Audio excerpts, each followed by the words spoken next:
Get your bucket hats on. I'll just talk about the running backs. We got Aiden Dennis, dog. Dodie Devon, dog.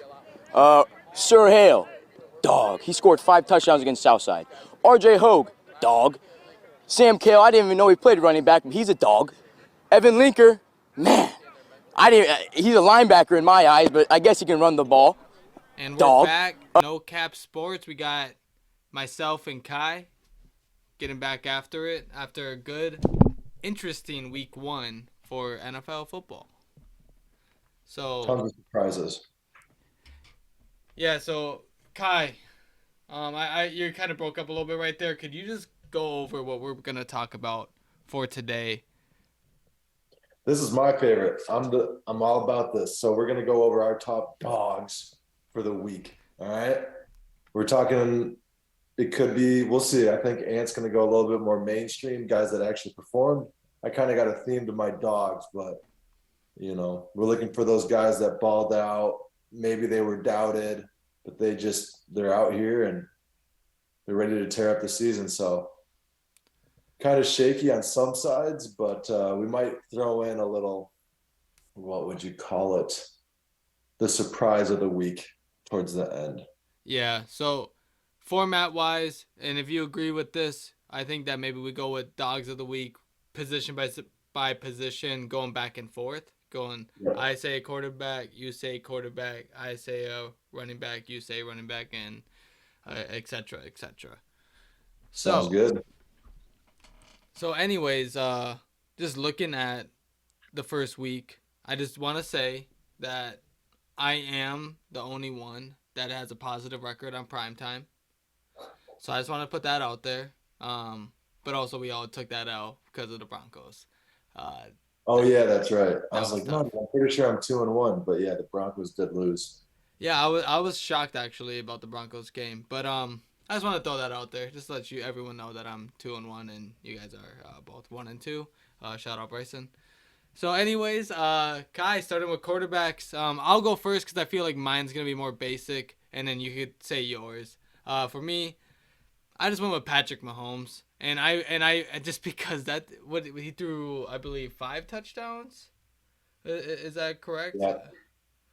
I mean, what else is there really to say about that? The performance was dominant. The Cardinals had 0 shot. The scoreboard got closer due to garbage time. But, dude, Chiefs came out and shown that they are a legit contender and that they are here to, not just flop over because they lost a couple guys. Yeah, I think that was the biggest thing. It was how good was Patty and Travis Kelce going to be with Tyreek gone. And Patty showed that he is still an elite level quarterback. It doesn't matter the weapons around him. But I'm curious to see what happens week 2 because the Cardinals are pretty bad. Dude, yeah. The Cardinals are a competitive team, but they are not a team that's like a shoe-in for a playoff spot. So it's like, and they're going to definitely be in a lot of shootouts. That's kind of their style. Their defense is still a work in progress. Their offense is hurting right now, though. You have to rely on James Conner, who, yeah, he can punch it in the end zone, was what makes him fantasy relevant. But, I mean, the guy averages 2 yards a carry, and D-Hop's going to be out for another 5 weeks. Rondale Moore, though he's like 5'1", also out with an injury. So their weapons are not great right now. Yeah, they're definitely a work in progress. I know for me, I'm looking forward to getting DeAndre Hopkins back onto the field eventually. But yeah, what's your quarterback? Your dog of the week. Yeah, so my dog here starting off hot. We just talked about it. I'm going Geno Smith. Dude, I like that. He is a dog, dude. I don't know how long it's going to last, but he had an 82 completion percentage, just under 200 yards, 2 touchdowns. The biggest thing, honestly, in the first half, he had 1 incompletion. He beat he was a lifelong backup, not a lifelong, but he was a solid backup for Russell last year. Russell comes back into the town. Nobody gave the Seahawks a chance, and he made sure they won. He didn't do anything elite by any means, but he didn't lose them the game. He threw a couple dimes to some random tight ends and won him the game. Yeah, dude, that I wasn't able to watch that game. But just like looking at the stats, and I had some expectations. I really thought the Broncos would just come in there and dominate. Their secondary is actually like pretty good. They have some really, speaking of dogs, they have some dogs in that secondary. So I'm a little bit surprised that Gino was able to cover them up a little bit throughout that game. I mean, end of the day, you're trying to get a win. I mean, did the coaching do set the Broncos up for success all the way through?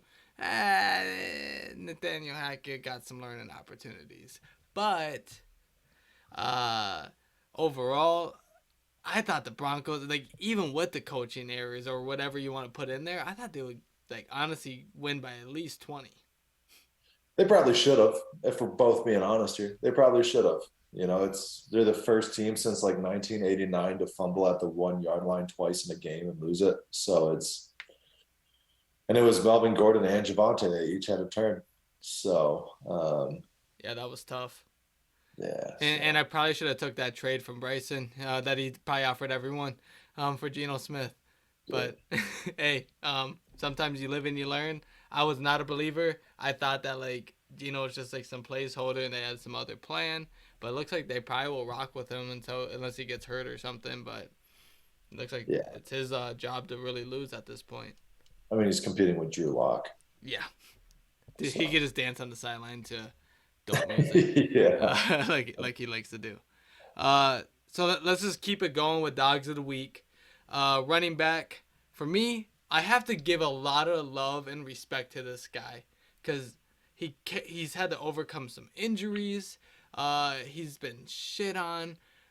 People really are like trying to stray away from this guy. But Saquon Barkley just came out and dominated. He beat the Titans. No one expected. Like honestly, there was a lot of surprise games. I would not if you would have been like, hey, I bet you $100 right now that the Seahawks, Bears, and Giants would win in Week 1. I would have took that bet instantly. Oh yeah. I would have gave up $100 though apparently. So, I'm shocked, but Saquon's the big reason why they won. He's probably the main reason why they won that game. So, yeah. I'd be surprised. I'd be interested to see if someone parlayed that with those three teams winning, what the payout would have been for $100. Dude, that would have been insane. Like that. Like, there's no way. Like, all those guys were playing playoff teams or teams that should have been in the playoffs. Or should be in the playoffs this year, as I should put it, speaking of the Broncos.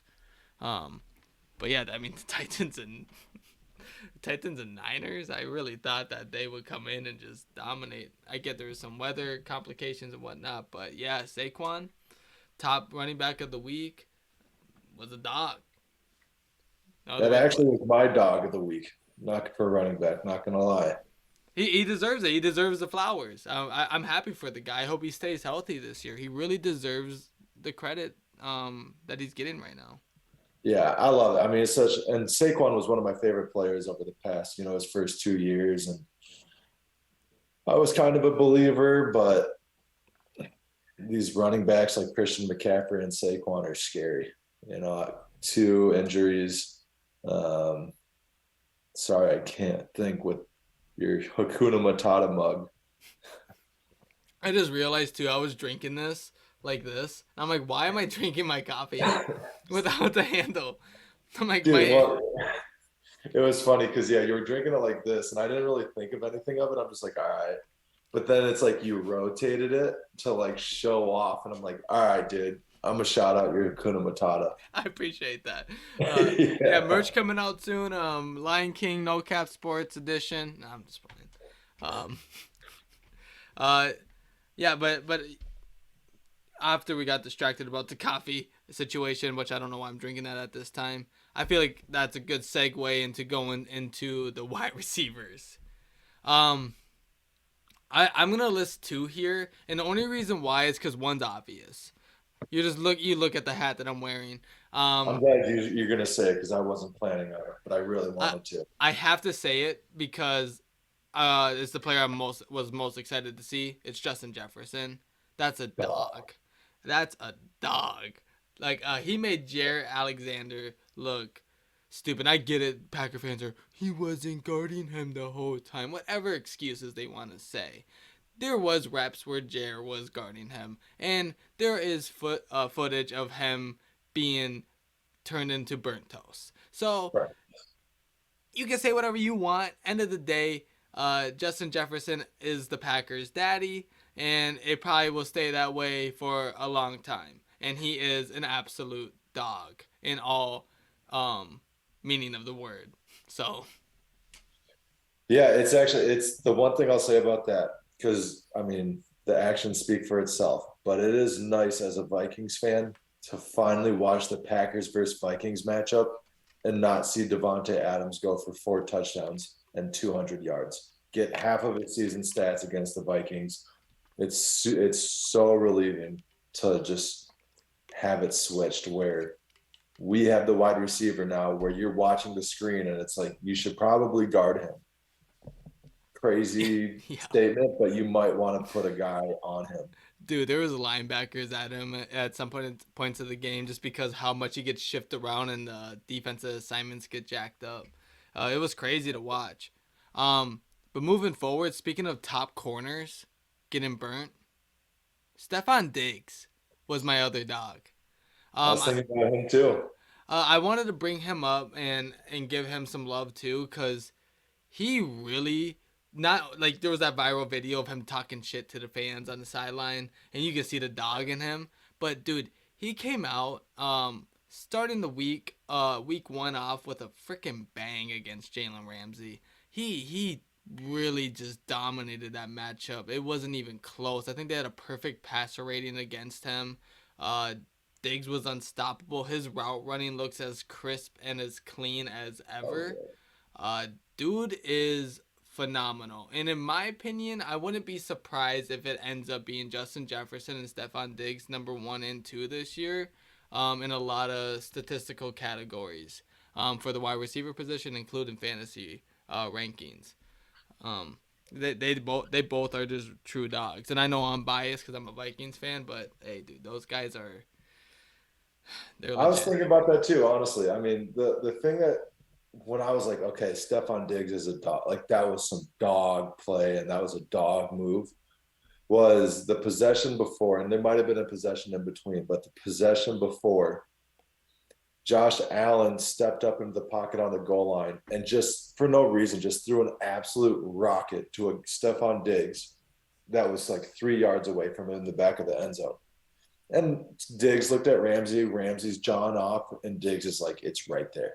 You were super close to getting burnt and letting up a touchdown. Next possession, Diggs keeps his mouth shut and just catches a 50-yard bomb touchdown right in Jalen Ramsey's, like, oh, it was so great. I was like, that's a dog. Yeah, dude, especially like because Ramsey is a dog, and so is Jair Alexander. I want to be completely clear here, though. That's probably 1 and 2 at the cornerback position. There's some argument there, but at the minimum, they're top 5 guys. When you could get back at them, especially one that talks a lot of shit, like Jalen Ramsey does, it's kind of nice to see the dog come out in Diggs and just kind of get the better of that guy's matchup. That's what NFL and football is all about, is that competitive nature.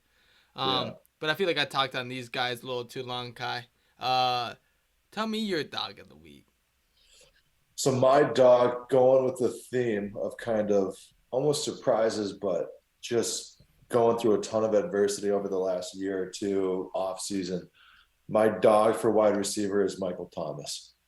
Hey. So not that he put up any crazy stats or anything like that, 5 receptions, 57 yards, but the 2 touchdowns were crucial to beating the Falcons in a scare.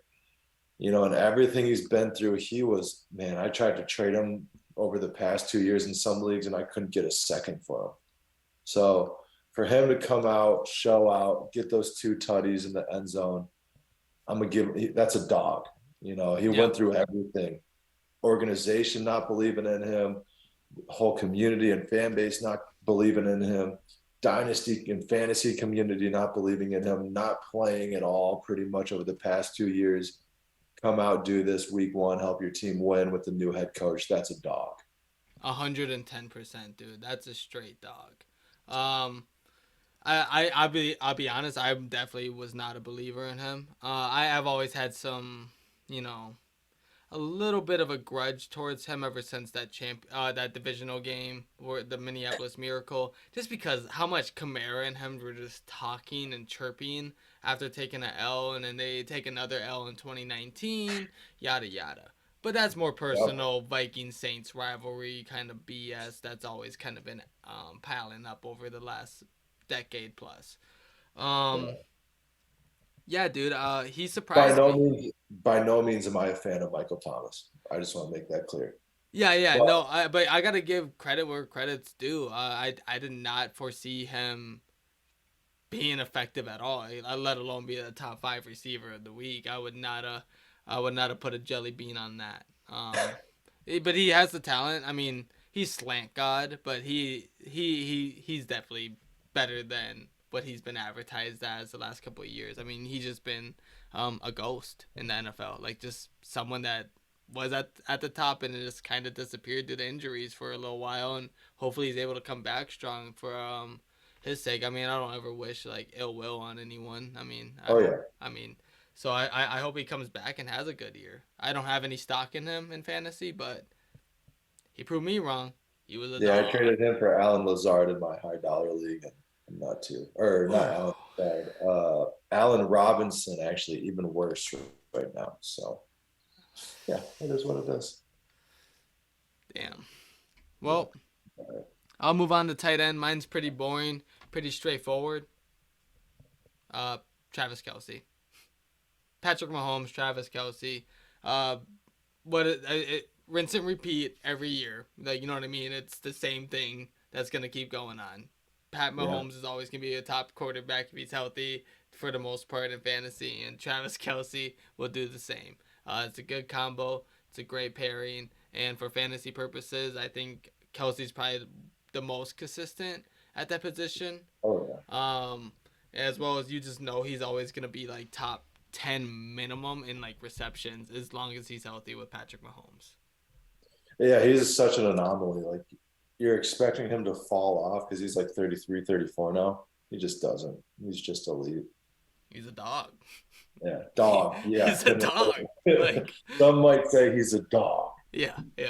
But I mean that's all I really got to say. I mean you can expect a lot of 20-point performances from him in fantasy. A lot of touchdowns. Yeah, that's just what he does, and he gets receptions with it. Like, you could see him getting anywhere from 5 to 10 in any given game, depending on how much he's needed.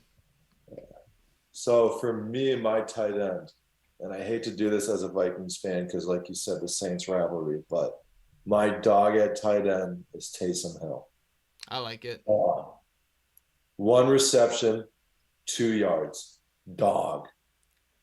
Dude, hey, as a tight end, bro, he got that reception, but he really shows some real flexibility in the fantasy market at that position, because he is not a tight end. They don't even know what to list him as, because, dude, he's like this weird H-back flex quarterback thing that rushes for 81 yards, I believe it was, in a I left that out of there on purpose, but yeah, 4 rushes, 81 yards, and a tutty. Like, come on now, dude. Like that's insane. Like, he's like a quarterback. He could throw a touchdown any given week. He could rush for a touchdown any given week, and he could catch a touchdown any given week.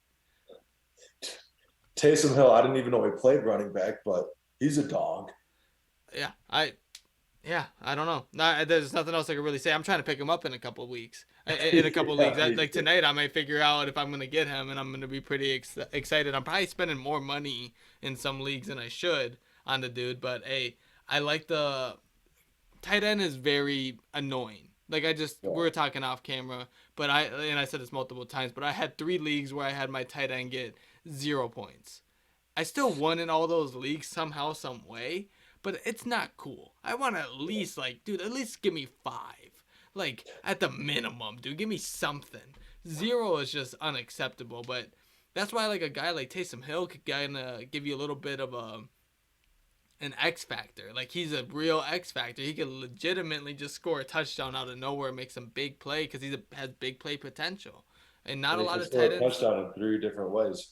Hey, dude, that's what, like, you don't have triple threats at that position very Yeah, often, and that's kind of a unique aspect. And he's gonna be a fun piece to kind of play with if you have him on your fantasy team. yeah, oh yeah. I So shouldn't have dropped him. yeah, that's a tough move, dude. That's a tough move to drop him. Um, so just going back down the order, we'll go to quarterbacks again from the top, and we'll just go quickly through our surprises of the week. So these guys are just kind of underdogs. They've kind of just probably outperformed what was expected, essentially. I mean, dogs of the week and surprises of the week kind of go coincide, but like, I'll just kick it off. So a good example is mine is Marcus Mariota for quarterback. I didn't think that he would be as effective and as good against a defense like the New Orleans Saints has. And he really looks solid, man. He rushed the ball around. I could pull up his exact stat lines here just because. I mean, top 9 in fantasy is definitely a little bit higher than I thought that he would have. 215 yards passing, 72 rush yards, and 1 rush touchdown. It's not even like he didn't throw for any touchdowns, and he still had 19.8 points. So there's like a lot of room for growth. Like, you could expect a decent amount of rush yards. That's what he does, and I feel like as he gets acclimated to that offense and Kyle Pitts and Drake London gets better and better, his numbers will just increase. Like, ideally. So I just think that he had a nice little surprise week. Good points and production from him. Yeah, I'm actually gonna go because I want to say Carson Wentz, but honestly, my biggest surprise, and it's a negative. My surprise of the week is Russell Wilson. I Oh, am stunned on, and it's not like he played poorly, right?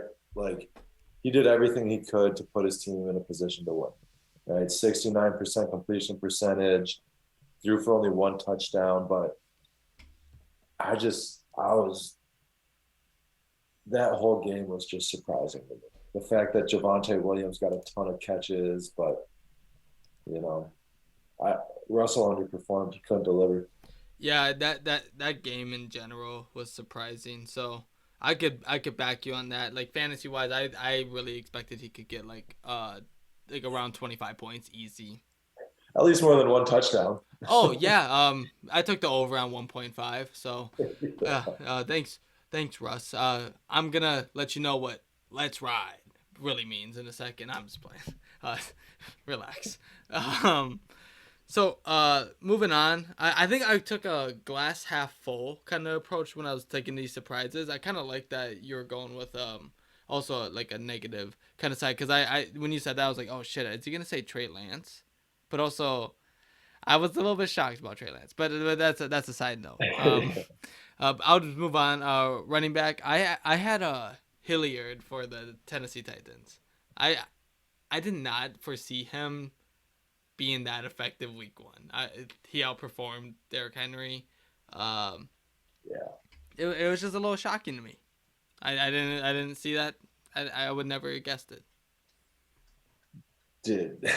I mean, it's the receiving work, right? Like that's where he and his receiving touchdowns. That's where he got his stats from. But I didn't know that he was that effective in that as a receiver. To be honest. yeah, it is. Honestly, me neither. So I, I'm not gonna. People are starting to panic on Derrick Henry. I'm not personally. Um, he did the same thing last year against the Cardinals. Had a terrible week 1 and then went for 200 yards and like 3 touchdowns week 2 against the Seahawks. So, Yeah, um, Derrick Henry's a but dog more times than not. my surprise of the week at running back, and this is it's I like the feel goods week 1. It's James Robinson. Yeah, I and honestly, I'm surprised he even played, let alone how much he played. I didn't really know what to expect, but he averaged 6 yards a carry, 2 touchdowns, 1 receiving, and 1 rushing. Like it, there was a lot of ETN hype, right? And honestly, ETN played well too. yeah, he had a But solid. James Robinson was the workhorse. Yeah. Um, So I know I have James Robinson in one league in our one dynasty league, our JV one.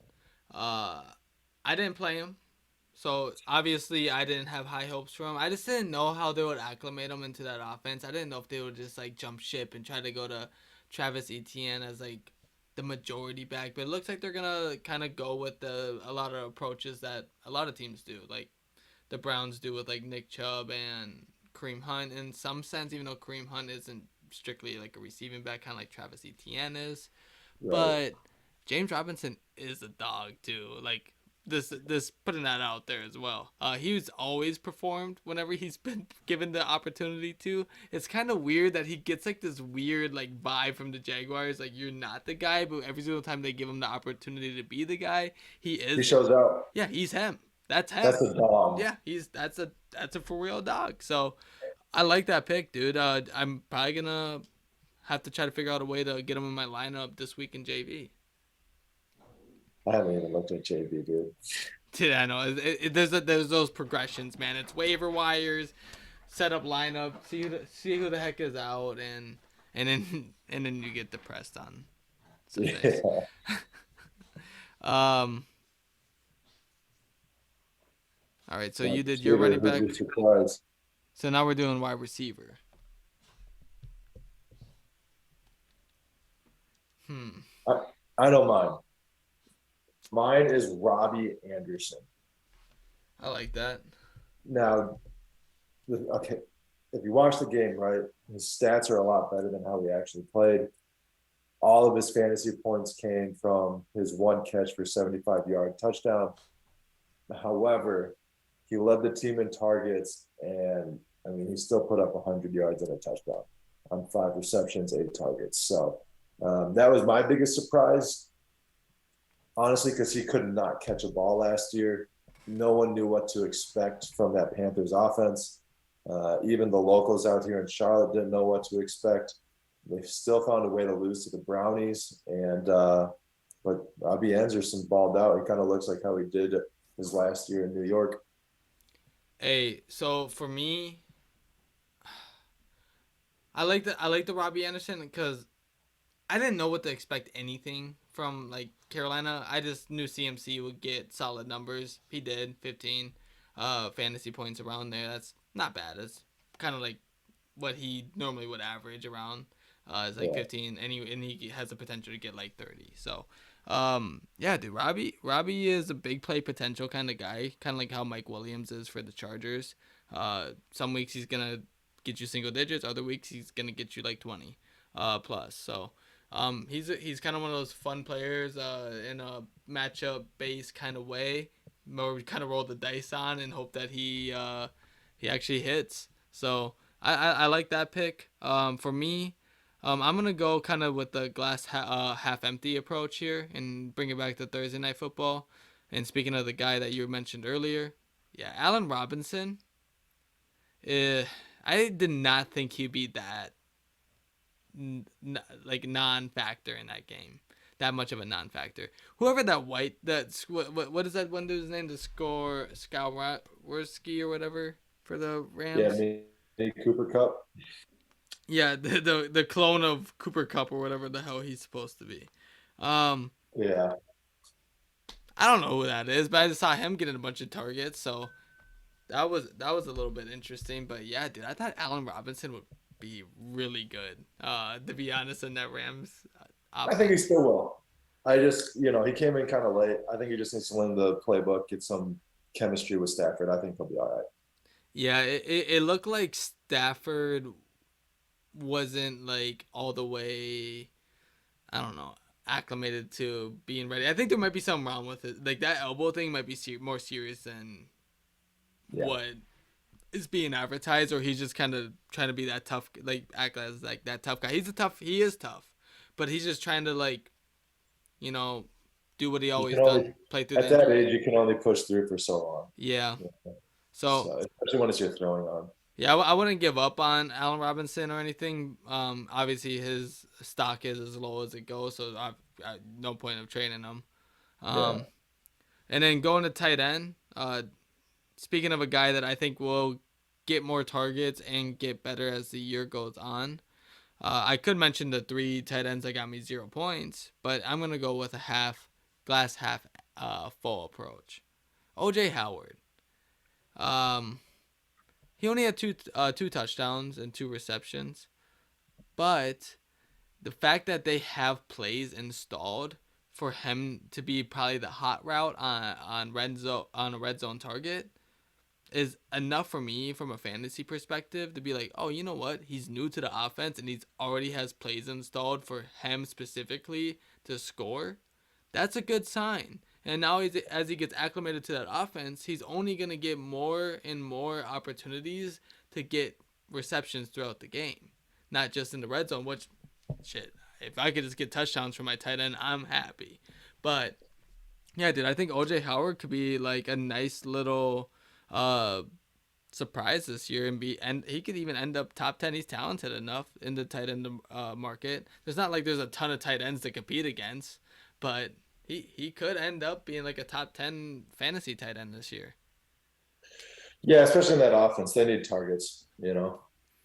So I like for the me, upside. I'm going. It's kind of a duo. I'm going with the 2 Seattle tight ends as my surprise. Disley and Parkinson. I honestly I didn't even know who, like I knew who Disley was kind of, but both had 43 yards and a touchdown. They were both for Geno's 2 touchdowns. And honestly, I thought Noah Fant was going to do a lot better, and he wasn't. So I give those 2 tight ends in Seattle my surprise at tight end. Hey, I like that. So this video is about to end. So I just want to say, Kai, pleasure doing No Cap Sports with you. Peace out. Dog. Dogs of the week, surprises of the Yeah. week. Yeah, dude, that's a good episode. I'm excited to see what week 2 brings. Skull, Vikings own the I'll be there. Packers. Kirk is Aaron Rodgers' daddy. Whatever you want. MVP season for Kirk. Yes, sir. Yes, sir. All right, dude. I don't know when this thing's gonna cut out, but I feel like it's gonna be probably like about now, maybe. There we go.